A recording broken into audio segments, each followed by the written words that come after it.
Hello दोस्तों, मैं विपुल बंसल स्वागत करता हूं आपके अपने चैनल एग्जामपुर पर। हटा सावन की घटा में फिर से आपका स्वागत। और अपन कर रहे हैं 10 मिनट में टॉपिक हजम यूपी पुलिस कांस्टेबल के एग्जाम के लिए बहुत ही महत्वपूर्ण। आज अपन पढ़ेंगे रेशो, अनुपात और समानुपात, और 10 मिनट में इसको खत्म करने का प्रयास करेंगे। तो पहला क्वेश्चन आपका ये रहा, 24 और 36 का तृतीय समानुपात पूछा है। कभी भी तृतीय समानुपात पूछे तो इसके स्क्वायर में इसका भाग दे दो। तो 36 के स्क्वायर में 24 का भाग दे दूंगा। 36 का स्क्वायर मतलब 2 बार गुणा, 24 का भाग दे दूंगा। 12 दिया 36, 12 दूनी 24, 2 से ये कितनी बार गया 18। तो कितना आंसर आ गया 54 आंसर आ गया। तो कभी भी आपको तृतीय अनुपात निकालना है, इसके स्क्वायर में इसका भाग दे दो। 0.64 और 0.81 का मध्य अनुपात, इसको औसत अनुपात भी बोलते हैं। कभी भी आपको मध्य अनुपात निकालना है तो गुणा करके रूट निकाल लो, गुणा करके रूट निकाल लो। 64 का रूट 8, 81 का रूट 9, 9 8 72, और 72 तो इसी ऑप्शन में पॉइंट लगाना है। एक पेयर, दो पेयर, दो संख्याओं का एक पेयर बनता है। एक पेयर ये रहा, एक पेयर ये रहा, तो दो संख्याओं के बाद पॉइंट लगा देना, 0.72। अब 7 5 3 का चौथा समानुपात और 7 और 13 का तीसरा समानुपात के बीच अनुपात, मतलब इन दोनों के बीच ही अनुपात हमें ज्ञात करना है। चौथा समानुपात कैसे निकालेंगे? इन दोनों का गुणा करके 7 का भाग दो, 5 तिया 15, 15 में 7 का भाग लगा दो। चौथा अनुपात हमेशा ऐसे निकलता है, इन दोनों के गुणे में इसका भाग लगाओ। तीसरा समानुपात कैसे निकलेगा? अभी बताया था, इसके स्क्वायर में इसका भाग दो लगाओ। 13 के स्क्वायर में 7 का भाग, 7 से 7 खत्म, ये आ गया 15, और 13 का स्क्वायर कितना हो गया 169, तो ये आ जाएगा 15 और 169। क्या ये बात क्लियर हो गई? हमें चौथा समानुपात ज्ञात करना है, चौथा समानुपात ज्ञात करना है। तो चौथा समानुपात कैसे ज्ञात करते हैं? इन दोनों के गुणे में इसका भाग लगाओ। रूट 8 और रूट 21 के गुणे में रूट 6 का भाग लगेगा। रूट 8 को बोल सकता हूं 4 गुणा 2, 4 दूनी 8 ही तो होता है। रूट 21 को बोल सकता हूं 7 तिया 21, और रूट 6 को बोल सकता हूं रूट 2 गुणा 3, 2 तिया 6। रूट 2 से रूट 2 कट गया, रूट 3 से रूट 3 कट गया। 4 का रूट होता है 2, और ये 7 का रूट, तो 2 रूट 7 परफेक्ट उत्तर होगा। मजा आ गया कि नहीं आ गया? अगला क्वेश्चन, ए और बी का अनुपात दे रखा है, बी और सी का अनुपात दे रखा है। पूरी क्लास ध्यान से देखना। ए और बी का अनुपात 5 और 6, बी और सी का अनुपात 6 और 7, और हमसे पूछा है ए बी सी का अनुपात। पहले मैं ए बी सी का अनुपात निकालूंगा। अगर बी की वैल्यू सेम है तो कोई भी गुणा मत करना। ए की वैल्यू 5, बी की वैल्यू 6 और सी की वैल्यू 7। अगर बी सेम है तो कुछ भी गुणा करने की जरूरत नहीं है। ए बी का अनुपात दे रखा है, बी सी का अनुपात दे रखा है। ए की वैल्यू 5, बी की वैल्यू 6 और सी की वैल्यू 7। वैल्यू पुट करना है। ए प्लस बी 5 और 6 11, बी प्लस सी 6 और 7 13, सी प्लस ए 7 और 5 12, तो 11 13 12, 11 13 12। कभी भी अगर वैल्यू अलग अलग हो, वैल्यू अलग अलग हो, ए और बी का अनुपात 2 और 3, बी और सी का अनुपात 8 और 3, अब हमें ए बी सी का अनुपात निकालना है, तब दो दो नंबरों का गुणा करते हैं। बी सेम नहीं है, बी सेम नहीं है तो दो दो नंबरों का गुणा करेंगे। 2 8 16, 8 तिया 24, 3 तिया 9। अब दो दो नंबरों का गुणा किया जाएगा। ठीक है, अगर बी सेम हो तो दो दो नंबरों का गुणा करने की जरूरत नहीं है। दो संख्याओं का अनुपात 3 और 8 है, और प्रत्येक संख्या में 8 जोड़ दिया जाता है और अनुपात 1 और 2 हो जाता है। दो संख्याओं का अनुपात 3 और 8 है, अगर मैं प्रत्येक संख्या में 8 जोड़ दूं तो अनुपात 1 और 2 हो जाता है। अगर प्रत्येक संख्या में सेम नंबर जोड़ा जा रहा है या सेम नंबर घटाया जा रहा है तो अंतर हमेशा बराबर होता है। अंतर बताओ कितना? 5।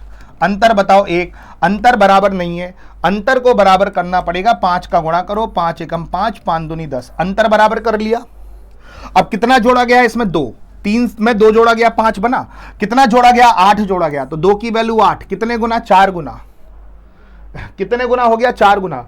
अगर मुझे वो मूल संख्या निकालनी है तो 4 4 गुना करना पड़ेगा। 4 4 गुना करो, 4 तिया 12, इसका 4 गुना करो, 4 8 32। अगर मैं पूछता वो मूल संख्या कितनी है तो मैं जवाब देता 12 और 32। लेकिन वो क्या कहा है? अगर संख्याओं में से 4 4 घटा दिया जाए तो अनुपात क्या बनेगा? अगर संख्याओं में से 4 4 को घटा दूं, अनुपात क्या बनेगा? संख्याओं में से 4 4 को घटा दो। 12 में से 4 गया 8, 32 में से 4 गया 28, तो 4 दूनी 8, 4 सत्ते 28। तो अनुपात क्या बनेगा? 2 और 7 का बनेगा।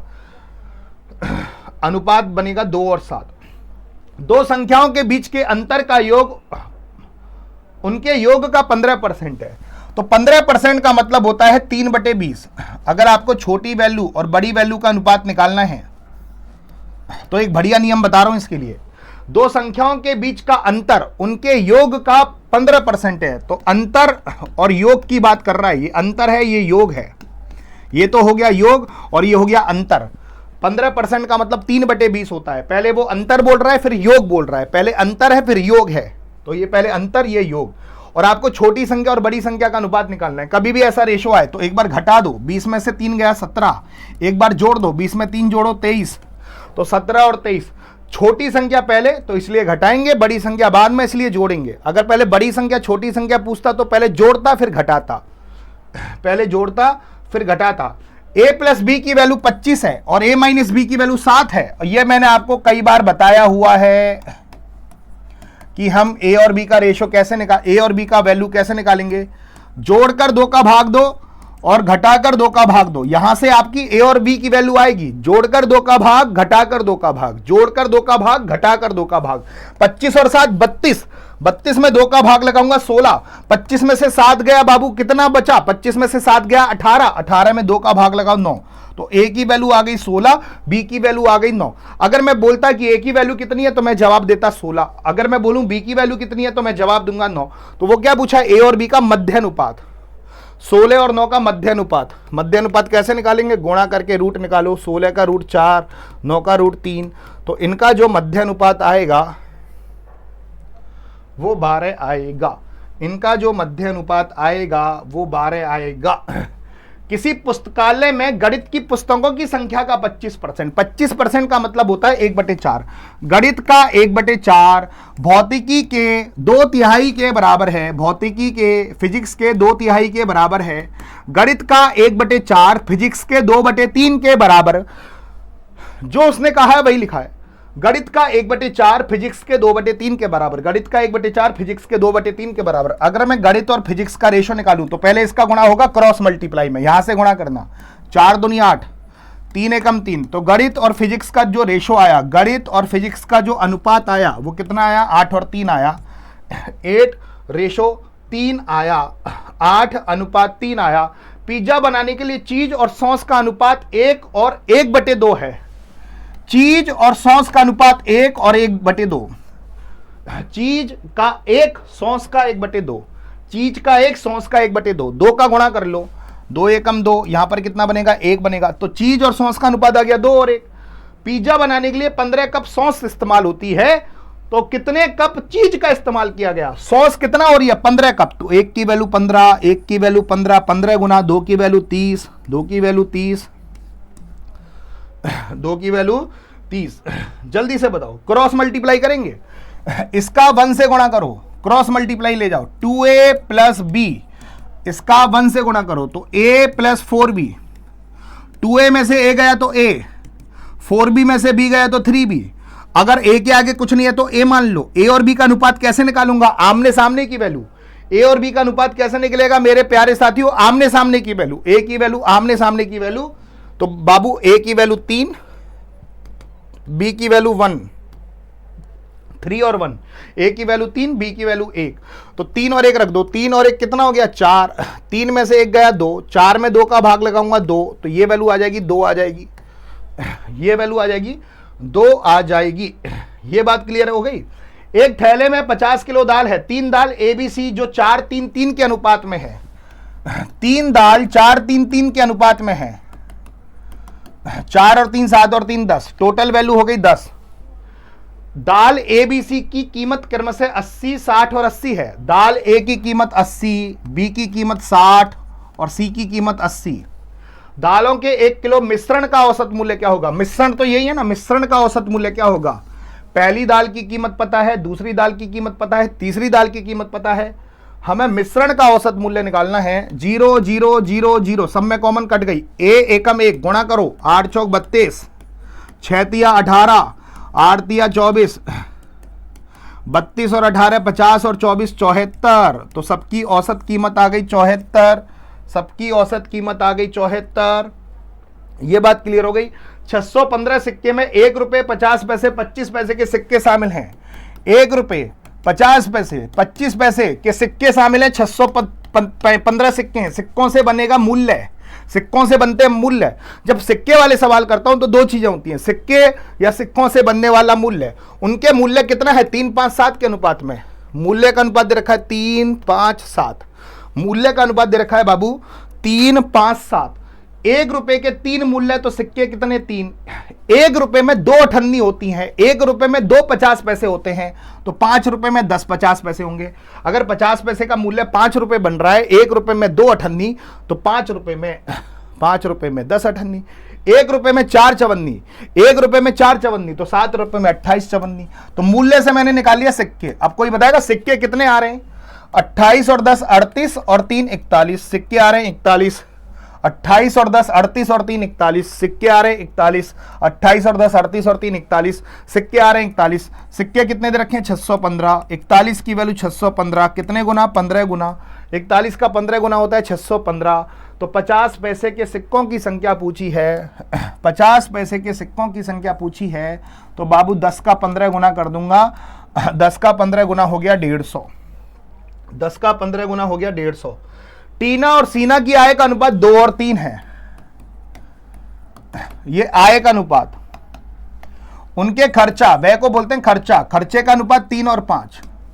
और प्रत्येक का मतलब दोनों 1-1 हजार रुपए बचा रहा है। ये भी 1 हजार रुपए बचा रही है और ये भी 1 हजार रुपए बचा रही है। टीना की आय बतानी है। सबसे बढ़िया तरीका बता रहा हूं, इनके क्रॉस का अंतर निकाल लो। 5 दूनी 10, 3 तिया 9, 10 और 9 का अंतर 1। इनके क्रॉस का अंतर 1, इनके क्रॉस का अंतर 1। फिर इनके क्रॉस का अंतर निकालो। 5000 3000, 5000 3000 का अंतर 2000। तो 1 की वैल्यू 2000, 1 की वैल्यू 2000, 1 की वैल्यू 2000, 2 की वैल्यू 4000, 1 की वैल्यू 2000, 2 की वैल्यू 4000, 1 की वैल्यू 2000, 1 की वैल्यू 2000, 1 की वैल्यू 2000, 2 की वैल्यू 4000, 1 की वैल्यू 2000, 2 की वैल्यू 4000। किसी धनराशि को एबीसी के अनुपात में 5, 7, 11 के अनुपात में बांटा जाता है। 5, 7, 11, 5, 7, 11। यदि बी को ए से 1500 रुपए अधिक मिलते हैं, बी को ए से 1500 रुपए अधिक मिलते हैं, तो अधिक का मतलब होता है अंतर। तो बी और ए का अंतर है 2, तो 2 की वैल्यू 1500। तो बी का हिस्सा ज्ञात करो। बी का हिस्सा कितना है? 7। 7 की वैल्यू ज्ञात करनी है। 2 को नीचे 7 को इंटू में, 2 को नीचे 7 को इंटू में, ये 750 बार कटा। 7 पंजे 35, 7 7 49 और 3 52, 52 50 आंसर आ जाएगा। 52 50 आंसर आ जाएगा। 17, 30, 22, 40 में से किस संख्या को घटाऊं कि प्राप्त संख्या समानुपात में आ जाए? 17, 30, 22 और 40। सबसे बढ़िया तरीका होता है इनको ऑप्शन से करने का। ऑप्शन ऐसा चुनो कि घटाने पर संख्या समानुपात में आ जाए। जैसे मैं एक ऑप्शन चुन रहा हूं 4, तो 17 में से 4 घटाया 13, 30 में से 4 घटाया 26, 22 में से 4 घटाया 18, 40 में से 4 घटाया 36। अब चेक करना है कि यह संख्या समानुपात में है। कैसे चेक करेंगे? देखो 13 का दुगना हो रहा है 26, ये वैल्यू दुगनी हो रही है, तो ये वैल्यू भी दुगनी होनी चाहिए। ये वैल्यू दुगनी हो रही है, तो ये भी दुगना होना चाहिए। तो 18 दूनी 36, तो इसका मतलब ये संख्या समानुपात में आ गई 4 घटाने पर। संख्याएं समानुपात में आ गई 4 घटाने पर। संख्याएं समानुपात में आ गई 4 घटाने पर। अब बताओ मजा आ गया कि नहीं आ गया इस हटा सावन की घटा सीरीज में। और रोज ऐसी आपको एक वीडियो मिलेगी किसी एक चैप्टर की, जिसमें लगभग सभी प्रकार के क्वेश्चंस कराने का प्रयास किया जाएगा। और मैं आपको बता दूं कि डेली हमारी 1 घंटे क्लास चलती है YouTube पर फ्री। सबको आपको पता होगा 7 बजे क्लास चलती है, शाम को 7 बजे YouTube पर मैथ की, जिसमें मैं तगड़े क्वेश्चंस कराता हूं। यूपी पुलिस कांस्टेबल के लिए बहुत महत्वपूर्ण क्लास है। डेली 1 घंटे शाम को 7 बजे क्लास लगती है। अगर आप मेरे से जुड़ना चाहते हो कि YouTube की क्लास की PDF मिले, तो आप मेरे टेलीग्राम चैनल को ज्वाइन कर लो, विपुल सर एग्जामपुर नोट्स। ये मेरा टेलीग्राम चैनल और ये मेरा व्हाट्सअप नंबर, ये व्हाट्सअप, ये टेलीग्राम। और जल्दी से बताना, कमेंट करके बताना कि ये क्लास कैसी लग रही है। 1-2 होमवर्क के लिए दे रहा हूं, तो होमवर्क के आंसर बताने। एक तो ये आपको होमवर्क करना है, ये होमवर्क का आंसर देना है आपको, और बाबू एक ये होमवर्क का आंसर देना है। 2 क्वेश्चन होमवर्क के लिए दिए हैं, इनका आंसर आपको कमेंट बॉक्स में लाना है। और हटा सावन की घटा यूपी पुलिस कांस्टेबल के एग्जाम तक ये वीडियो आती रहेंगी। रोज देखना, रोज इस पे इंप्रूव करना। है ना, 10-10 15 मिनट में चैप्टर रिवीजन कराने का प्रयास किया जा रहा है। मिलते हैं अगले हटा सावन की घटा सीरीज में एक और चैप्टर के साथ। Thank you.